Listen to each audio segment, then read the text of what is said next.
Assalamualaikum warahmatullahi wabarakatuh. Saya Alendro. Saya akan menjelaskan dan menjawab pertanyaan-pertanyaan UAS Sosiologi Gender. Pertanyaan pertama itu jelaskan pengertian gender.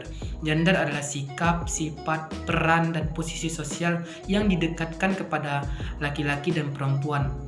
Gender juga berasal dari konstruksi atau pembentukan masyarakat, baik itu secara sosial maupun secara budaya. Gender juga berasal dari kata feminitas dan maskulinitas yang menjadi acuan perbedaannya, yang mana feminitas itu cenderung pada perempuan dan maskulinitas itu cenderung pada perempuan. Artinya bahwa perbedaan-perbedaan gender ini tidak didasari oleh jenis kelamin.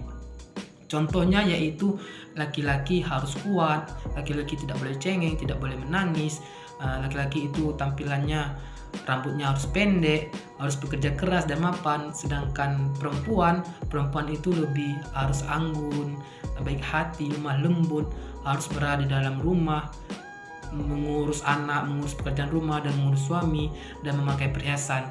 Sebenarnya membicarakan gender secara sosiologis yang artinya bahwa ini tidak bersifat kodrati dan tidak bersifat mutlak. Jadi masih bisa dipertukarkan, dan bahwasannya setiap kepribadian seseorang itu dipengaruhi kurang lebih besarnya dari lingkungannya. Lalu pertanyaan nomor 2 yaitu bentuk-bentuk ketidakadilan gender beserta contoh tindakannya. Ada 5 bentuk-bentuk ketidakadilan gender. Yang pertama yaitu stereotip atau pelabelan, yang kedua subordinasi atau penomorduaan, beban ganda, kemudian yang keempat yaitu marginalisasi atau peminggiran, dan yang nomor 5 yaitu kekerasan. Mari kita bahas yang pertama, yaitu stereotip atau pelabelan. Stereotip atau pelabelan yaitu pemberian sifat tertentu secara subjektif terhadap individu, serta pelabelan yang sudah atau telah melekat kepada jenis kelamin yang berkaitan dengan peran dan fungsinya yang sebenarnya tidak mengandung kebenaran yang mutlak. Contohnya yaitu perempuan itu harus diam di rumah, mencuci, memasak, mengerjakan pekerjaan rumah, mengurus semua hal-hal yang ada dalam rumah.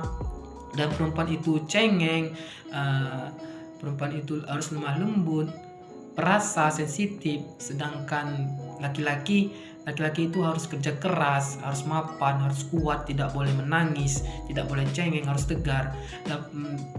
Dapat dicontohkan dalam situasi ketika menonton film sedih. Di saat kita menonton film sedih, biasanya yang cenderung menangis itu perempuan. Nah, ketika perempuan ini menangis, ini adalah suatu hal yang wajar. Tetapi ketika laki-laki menonton film yang sedih, terus laki-laki menangis, nah disinilah dikatakan bahwa laki-laki itu tidak boleh cengeng, tidak boleh menangis. Nah, disinilah bentuk-bentuk ketidakadilan gendernya. Lalu yang kedua yaitu subordinasi atau penomorduaan, yaitu suatu pemikiran atau anggapan bahwa satu peran yang dilakukan oleh satu jenis kelamin itu lebih rendah dari yang lainnya, yang mana sebenarnya seseorang berhak mendapatkan kesempatan yang sama baik secara politik, ekonomi, pendidikan, jabatan, dan karir. Dapat kita ambil contoh bahwa ketika dalam suatu pemilihan perangkat desa, kemudian lebih memprioritaskan jabatan itu kepada laki-laki daripada kepada perempuan, yang sebenarnya kecerdasan dalam bekerja itu tidak ditentukan oleh jenis kelamin, melainkan ditentukan oleh kapasitas dan tanggung jawab. Yang ketiga yaitu beban ganda,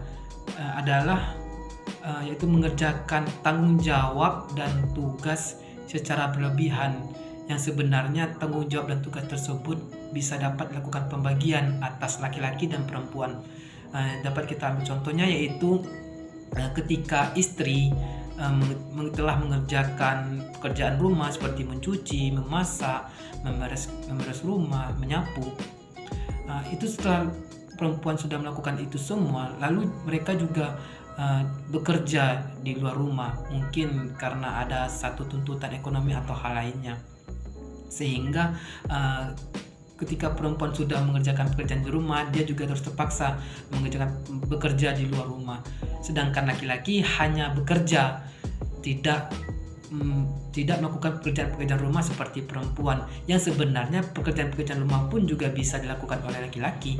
Kemudian yang keempat yaitu marginalisasi atau peminggiran, ini merupakan suatu proses peminggiran terhadap satu jenis kelamin.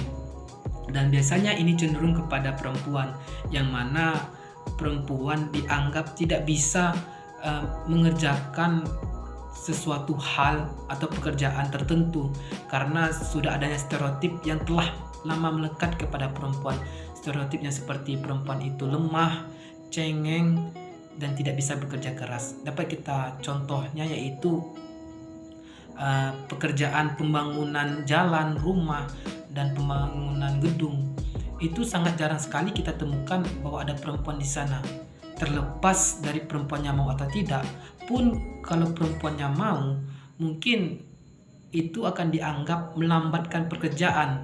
Karena yaitu tadi stereotip-stereotip yang telah melekat kepada perempuan bahwa perempuan itu lemah dan tidak bisa mengerjakan pekerjaan-pekerjaan yang konotasinya lebih keras. Kemudian yang kelima yaitu kekerasan, yang merupakan suatu tindak kekerasan baik secara fisik ataupun non fisik. Kekerasan biasanya terjadi ketika adanya pemikiran bahwa satu jenis kelamin ini tidak bisa melawan atau lemah dan mudah diperdayakan, dan biasanya kekerasan cenderung kepada perempuan. Ada beberapa kekerasan, yaitu kekerasan fisik seperti memukul, menampar, lalu kemudian kekerasan seksual yaitu memegang bagian-bagian yang sensitif, dan kekerasan secara psikologis yaitu dengan kata-kata kotor seperti mengejek, membentak, mencemooh, ataupun menghina. Kemudian pertanyaan nomor 3 yaitu indikator kesetaraan gender. Ada 4 aspek atau 4 yang menjadi acuan indikator kesetaraan gender. Yang pertama itu adalah akses, yang kedua kontrol, manfaat, dan yang keempat adalah partisipasi. Yang pertama yaitu adalah akses. Ketika perempuan dan laki-laki memiliki akses yang sama, maka kesetaraan gender tersebut akan terwujud, baik itu di dalam keluarga, masyarakat, ataupun negara. Dapat kita ambil contohnya dalam keluarga, yaitu ketika anak memiliki akses yang sama, mereka dalam bidang pendidikan mereka bebas untuk memilih ingin bersekolah dan melanjutkan pendidikannya di mana, terlepas anak tersebut jenis kelaminnya laki-laki ataupun perempuan. Yang mana terkadang ini fenomena yang mungkin sering terjadi dalam kehidupan kita, bahwa perempuan itu tidak boleh melanjutkan pendidikan yang lebih jauh ataupun merantau, ataupun melanjutkan pendidikan yang lebih tinggi, karena ujung-ujungnya perempuan juga akan di dapur, di sumur, dan di kasur. Nah, intinya apa? Bahwa perempuan tidak mendapatkan akses yang sama di dalam keluarga. Lalu yang kedua yaitu kontrol. Kontrol adalah memiliki ataupun mendapatkan kesempatan yang sama, mengajukan ide atau pemikiran yang sama di dalam keluarga. Lalu yang ketiga yaitu manfaat. Manfaat adalah contohnya, manfaat itu adalah ketika kita bisa merasakan manfaat yang sama di dalam keluarga ataupun masyarakat. Contohnya dalam keluarga yaitu ketika membeli barang. Membeli barang itu manfaat dari barang ini tidak hanya bisa digunakan oleh satu jenis kelamin saja, tetapi bisa digunakan atau difungsikan oleh semua orang. Lalu yang keempat, partisipasi. Sebenarnya partisipasi ini hampir sama dengan kontrol, karena partisipasi ini yaitu bisa mendapatkan kesempatan yang sama dan bisa mengambil keputusan. Contohnya dalam keluarga yaitu ketika musyawarah, bisa mengajukan, setiap anggota keluarga bisa mengajukan pendapat, bebas mengemukakan ide, dan kemudian musyawarah dan mencapai mufakat. Kemudian pertanyaan nomor 4 yaitu apa itu paham feminisme? Paham feminisme ini adalah suatu rangkaian gerakan politik, gerakan sosial, dan ideologi yang memiliki tujuan yang sama, yaitu mendefinisikan, membangun, serta mencapai kesetaraan gender.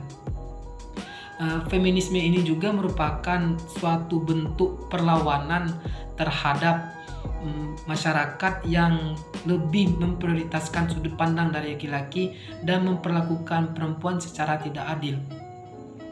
Budaya patriarki merupakan salah satu faktor pendorong feminisme ini lahir ataupun muncul. Feminisme di Indonesia itu melibatkan nama Kartini sebagai pendorong gerakan emansipasi pada masanya. Intinya adalah feminisme merupakan suatu bentuk perlawanan diskriminasi ataupun penindasan dalam bentuk apapun terhadap perempuan. Kemudian yang kelima yaitu pengertian kekerasan terhadap perempuan dan faktor pendorong. Kekerasan terhadap perempuan yaitu adalah suatu bentuk kekerasan baik secara langsung ataupun tidak langsung yang berbasis gender yang mengakibatkan penderitaan baik secara emosional, ekonomi, fisik, dan seksual. Biasanya faktor-faktor yang menjadi pendorong kekerasan terhadap perempuan ini terjadi ataupun dilakukan yaitu yang pertama, budaya patriarki adalah pemikiran yang berkembang yang telah melekat di dalam masyarakat bahwa perempuan itu lemah, bahwa perempuan itu tidak bisa melawan, dan perempuan itu mudah diperdayakan. Sampai ada kalimat yaitu sejak dulu wanita dijajah pria, sehingga laki-laki lebih berkuasa, lebih berpikir bahwa perempuan ini akan tunduk kepada saya. Lalu yang kedua yaitu ekonomi.